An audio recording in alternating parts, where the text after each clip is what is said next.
Today, I want to talk to you about one of the most influential books when it comes to success, wealth, and mindset. I'm talking about Think and Grow Rich by Napoleon Hill. This is not just a book about money. Despite the title, Hill makes it clear that wealth begins in the mind. It's about mindset, purpose, persistence, and programming your thoughts.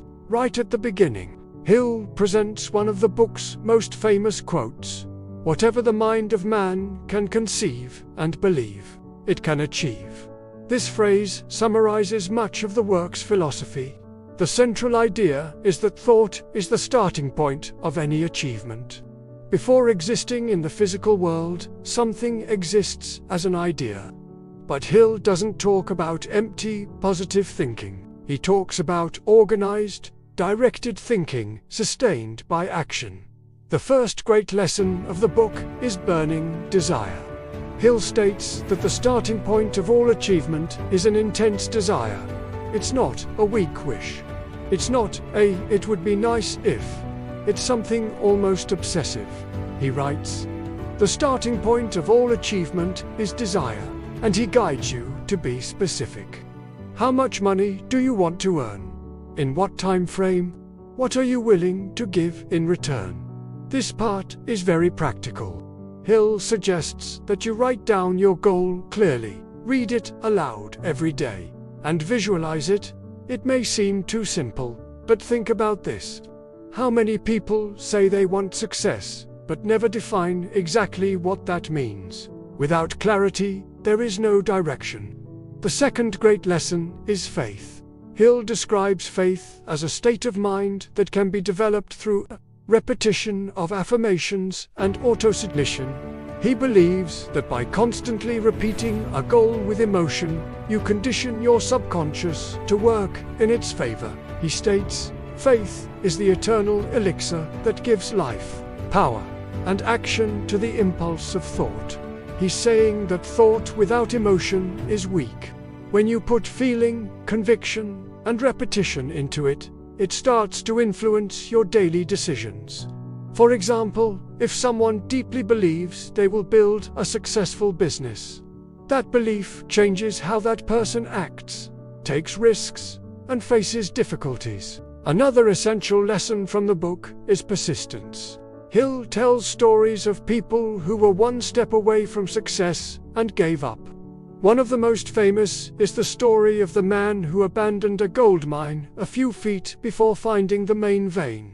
He uses this to show that many people stop exactly when they are about to succeed. He writes, "Most people are ready to give up just when success is closest." This is extremely relevant today. How many projects are abandoned because they didn't yield quick results? How many businesses close before maturing? How many YouTube channels stop before gaining traction? Persistence, according to Hill, is what separates those who achieve from those who only try. Another powerful concept is the mastermind. Hill argues that you should associate with people who share similar goals and a positive mindset.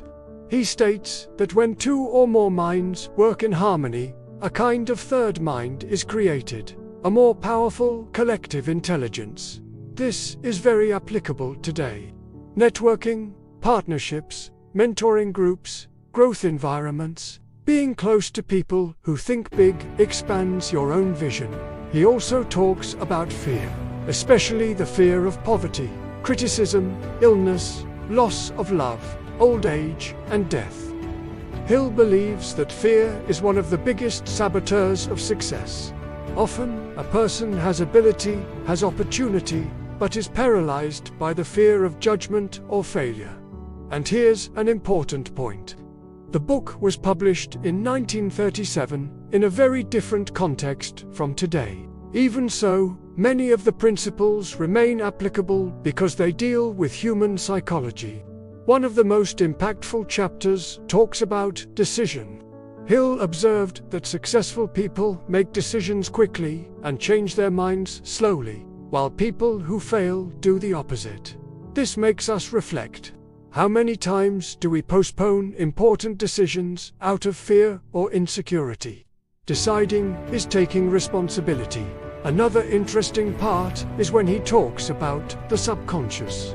Hill believed that the subconscious acts as an intermediary between our conscious thoughts and the results we attract.